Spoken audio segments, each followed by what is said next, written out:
Bonjour à tous, bienvenue sur Automne Latte, je m'appelle Elodie et je suis étudiante en 7e année de médecine. Regardez, à l'occasion de Novembre Bleu, je vous fais cette vidéo sur le cancer de la prostate. Le mois dernier, je vous ai fait une vidéo sur le cancer du sein à l'occasion d'Octobre Rose. Donc vous l'avez bien compris, Novembre Bleu est un mois de sensibilisation et de lutte contre le cancer de la prostate. Alors ça sera une vidéo où on balayera l'essentiel. C'est quoi la prostate? C'est quoi le cancer de la prostate? Comment on le dépiste? Est-ce qu'on le dépiste? Comment on pose le diagnostic? Et sur quels signes, symptômes, dans quelles circonstances on pose le diagnostic de cancer de la prostate, comment il évolue, comment on traite ce cancer. J'essaie de faire une vidéo qui est quand même assez facile à comprendre, mais qui garde quand même du détail. Alors déjà, c'est quoi la prostate? Et c'est quoi le cancer de la prostate? C'est quoi la prostate? Eh bien, c'est une glande qui se situe en dessous de la vessie. Elle fait partie du système reproducteur masculin et elle entoure en fait l'urètre, qui est ce canal par lequel sort l'urine, le pipi et le sperme. Et à quoi sert cette prostate? Eh bien, en fait, elle produit un liquide qui fait partie du sperme et en fait il permet de maintenir les spermatozoïdes en bonne santé. Le cancer lui survient quand en fait les cellules de la prostate se sont multipliées de manière incontrôlée, anormale. Voilà, alors si vous voulez plus de petites vidéos comme ça, n'hésitez pas à vous abonner à mon compte Instagram où je publie pas mal de contenu médical comme ça, en petit format. Et d'ailleurs j'ai fait 3 vidéos sur le cancer de la prostate. C'était pas tant détaillé que ça reste des vidéos courtes. C'est pour ça que j'ai décidé de faire des vidéos plus longues, des formats plus longs avec plus de détails sur YouTube, mais pour avoir une compréhension globale ou sur certaines petites notions, n'hésitez pas à aller checker mon compte Instagram. Et puis continuons cette vidéo. Alors le cancer de la prostate, c'est le cancer le plus fréquent chez les gens de sexe masculin. On diagnostique ce cancer autour de 68 ans et c'est un cancer d'évolution lente, c'est-à-dire sur plusieurs années. La bonne nouvelle, c'est que c'est un cancer qui, en 90% des cas, ne donne pas de métastases. Si vous avez regardé ma vidéo du mois précédent sur le cancer du sein, je parlais de métastases et en gros, les métastases, c'est lorsque le cancer se propage dans différentes parties du corps. Alors ça ne veut pas dire que dans ce cancer-là, les métastases, ça n'existe pas du tout. C'est possible, mais c'est quand même assez rare. Et ça, c'est une bonne nouvelle. Et puis, c'est un cancer où on meurt pas tant que ça, voyez. Alors, petite précision, c'est un cancer qui fait rarement des métastases,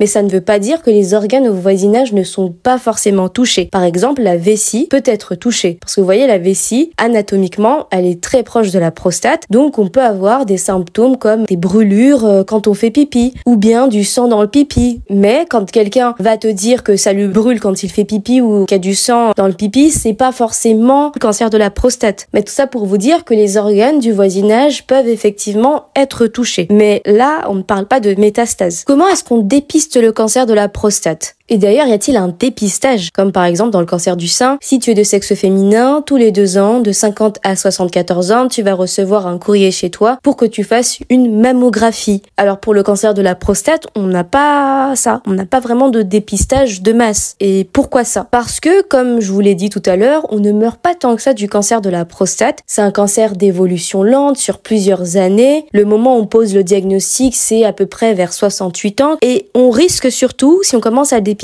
de poser des surdiagnostics et de surtraiter les gens. Donc il y a un risque de surdiagnostic et de surtraitement. Et puis souvent, si la personne qui a le cancer de la prostate meurt, elle meurt pas spécialement du cancer de la prostate. Ça peut être dû à une maladie qu'elle avait déjà. Et souvent, les personnes qui ont le cancer de la prostate n'ont pas spécialement de symptômes. Et puis comme je vous ai dit également, le cancer ne se propage pas fréquemment dans d'autres parties du corps. Bon, après cette question de dépistage, est-ce qu'on dépiste ou pas le cancer de la prostate, c'est quand même une question assez débattue. Ce sujet, j'ai envie de dire, est assez débattu. Donc vous l'avez bien compris, à l'heure actuelle, il n'y a pas de dépistage de masse comme on pourrait le voir dans le cancer du sein par exemple ou le cancer du côlon. Par contre, on peut proposer ce qu'on appelle un dépistage individuel à partir de 50 à 75 ans si on pense que la personne a une espérance de vie de plus de 10 ans. C'est-à-dire qu'on pense qu'elle va vivre plus de 10 ans. Parce que si c'est une personne qui n'est pas vraiment bien portante, qui a pas mal de maladies et qu'en fait en termes d'espérance de vie on pense pas qu'elle va dépasser les 10 ans, c'est triste à dire comme ça, et puis ça reste hypothétique, on peut pas vraiment dire voilà il reste exactement ce temps-là, et heureusement parce qu'on fait seulement de la médecine, on est médecin et pas plus. Mais voilà, je pense que vous avez un peu compris l'idée, dans le sens où voilà, c'est une personne qui n'a pas d'autres maladies, elle est bien portante, et là on se dit ok, donc oui, je peux lui proposer un dépistage individuel, et tous les ans à partir partir de 50 à 75 ans, je vais m'assurer qu'il y a rien d'anormal parce que c'est une personne bien portante. Encore une fois, si la personne a d'autres maladies, tout ça, on peut pas vraiment dire que la cause de son décès, c'est dû au cancer de la prostate. Et surtout, avant qu'on sache qu'elle avait un cancer de la prostate, peut-être qu'elle sera déjà décédée, morte d'une autre maladie. Donc, dans un sens, autant ne pas le savoir, voyez. Ok, dépistage, mais concrètement, on fait quoi dans ce dépistage? Alors, on va faire deux choses. La première, c'est le dosage du PSA, qui est un marqueur des cellules de la prostate. Donc, on va faire une prise de sang pour faire ce dosage-là. Alors, c'est un marqueur des cellules de la prostate et non pas les cellules cancéreuses de la prostate. Ça, c'est important à savoir. Et en faisant ce dosage, si le chiffre, on va dire, est élevé, ça peut, on va dire, un peu nous mettre la puce à l'oreille. Et là, on peut se dire, ah d'accord, il y a quelque chose qui a l'air un peu chelou. Mais, faut faire attention parce que ce dosage, parfois, peut augmenter sans vraiment que ce soit un cancer. Dans le sens où, lorsqu'on a une inflammation de la prostate qu'on appelle une prostatite, suite à une infection, par exemple, ou pas forcément une infection, mais une inflammation chronique, on va dire, qui dure dans le temps, là, le PSA, en fait, peut être augmenté. Et on n'est pas du tout sur un cancer de la prostate. Autre chose, c'est l'hypertrophie bénigne de la prostate. Avec l'âge, pour certaines personnes, la prostate peut gonfler, on va dire. Et quand elle gonfle, elle va serrer cette partie du tube, en fait, qui fait sortir le pipi,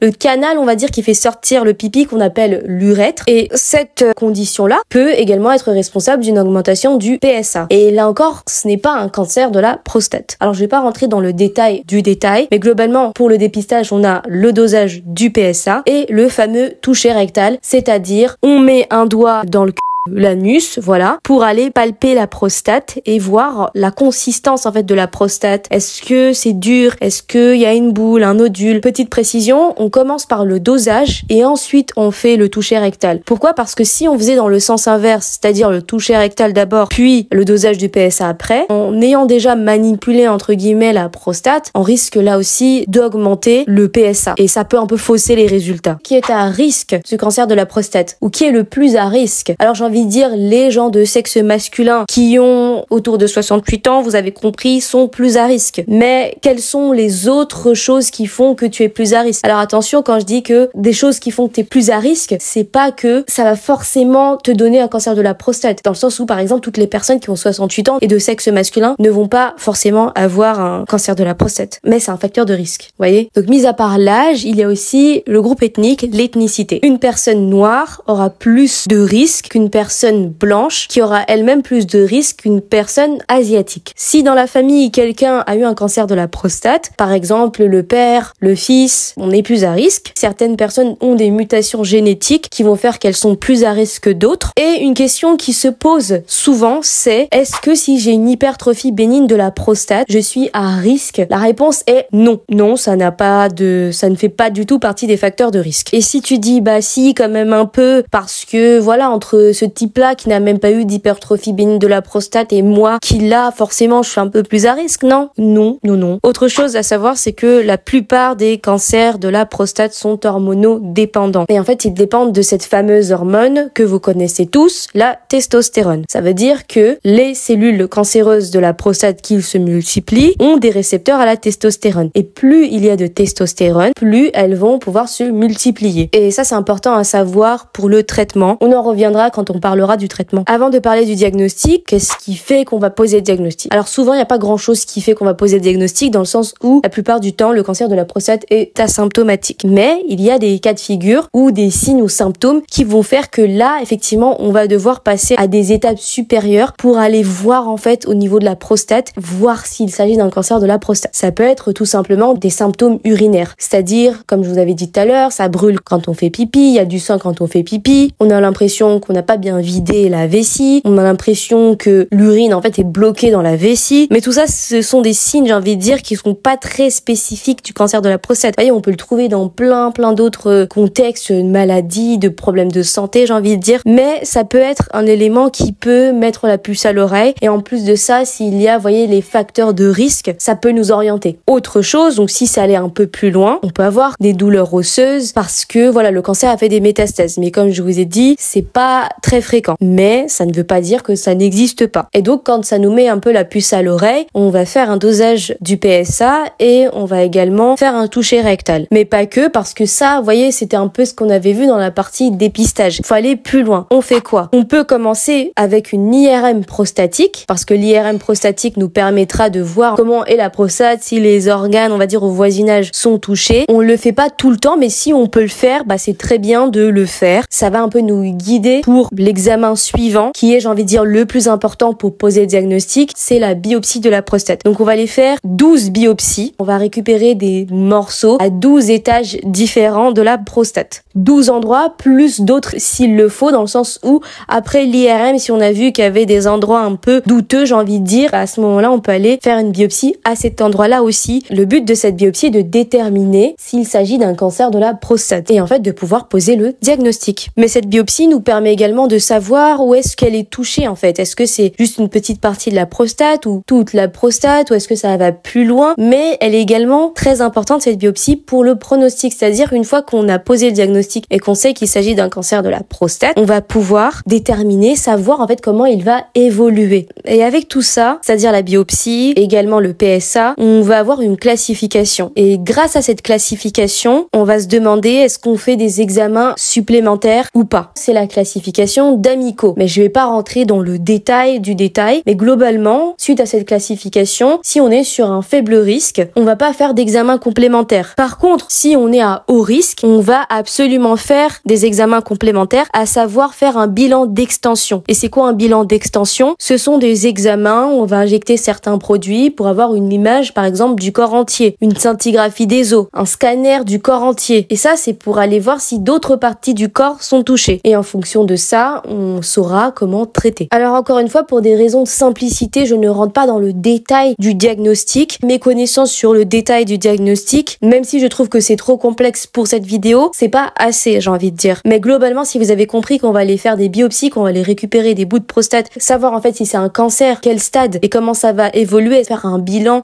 d'extension pour aller voir si d'autres organes ont été touchés. Je pense que si on a une idée de tout ça, c'est déjà très bien. Et maintenant, passons aux traitements. Alors pour les traitements, je vais vous parler uniquement des traitements pour les formes localisées. C'est-à-dire que le cancer, il reste au niveau de la prostate, peut-être un petit peu au voisinage, mais ça n'a pas donné de métastase. Et puis une chose importante à savoir, c'est que en fonction du stade du cancer, on ne va pas tout le temps traiter. Parfois, c'est juste de la surveillance active. C'est-à-dire qu'on va doser ce fameux marqueur, donc le PSA, tous les 6 mois, ensuite prévoir des biopsies. Voilà, donc c'est de la surveillance. Maintenant, si on est dans le traitement, l'un des traitements qu'on peut proposer, c'est la prostatectomie, c'est-à-dire qu'on enlève la prostate. Donc c'est une opération, une chirurgie, on enlève la prostate. Un autre traitement, c'est la radiothérapie à l'aide de rayons. On va irradier la prostate pour tuer en fait ces cellules cancéreuses. Donc la dose totale de rayons est prédéfinie, le nombre de séances également, la durée totale en fait du traitement aussi. Et un autre traitement local qu'on peut faire, c'est ce qu'on appelle la curithérapie. Donc en fait, des billes radioactives seront implantées au niveau de la prostate et par la radioactivité, le but est de tuer encore une fois ces cellules cancéreuses. Un autre traitement qu'on pourrait donner, c'est l'hormonothérapie ou castration chimique. C'est la même chose. Comme on avait dit au départ, la plupart des cancers de la prostate dépendent énormément de la testostérone parce qu'ils ont des récepteurs à la testostérone sur leurs cellules. Ce qui fait que plus il y a testostérone, plus le cancer se multiplie. Là, le but est de bloquer cette production de testostérone. Donc on va donner des traitements, qui est un traitement hormonal en fait, qui va bloquer la production de testostérone. Effectivement, les effets indésirables de l'hormonothérapie, parce qu'on bloque en fait cette production naturelle de testostérone, et pour une bonne raison, en fait c'est un peu un équivalent de ménopause. Donc en gros, ces personnes-là qui auront la castration chimique ou l'hormonothérapie auront plus de risques cardiovasculaires, de diabète, d'ostéoporose, c'est-à-dire la perte de la masse, de la densité des os, donc beaucoup plus à risque de se péter les os. Ils peuvent être plus fatigués, prendre du poids, une baisse de la libido et de la fonction érectile, donc des troubles de l'érection, parce que pas assez de testostérone, et également des troubles de l'humeur. Mais avant de donner ce genre de traitement, il y a forcément un bilan à faire et déterminer quelles sont les choses qu'on pourrait faire, les traitements qu'on pourrait donner pour améliorer ces effets indésirables. Alors, ce traitement-là, l'hormonothérapie, il peut être donné en association, par exemple, avec une prostatectomie ou avec la radiothérapie. Voilà, encore une fois, ça dépend de la tumeur, du stade de la tumeur. Je vous présente un peu les différents traitements, mais on peut effectivement les associer. Voilà, en tout cas, j'espère que vous avez quand même une vision un peu globale de ce cancer et que vous avez quand même appris certaines choses. N'hésitez pas à me poser des questions si vous en avez concernant cette vidéo, si vous avez une idée de vidéo à me proposer, un sujet qui peut vous intéresser. En tout cas, j'espère que cette vidéo vous a plu, qu'elle vous a été utile. N'hésitez pas à partager cette vidéo à quelqu'un qui peut en avoir besoin. Abonnez-vous à la chaîne, likez la vidéo, commentez, et puis je vous dis à la prochaine pour une nouvelle vidéo.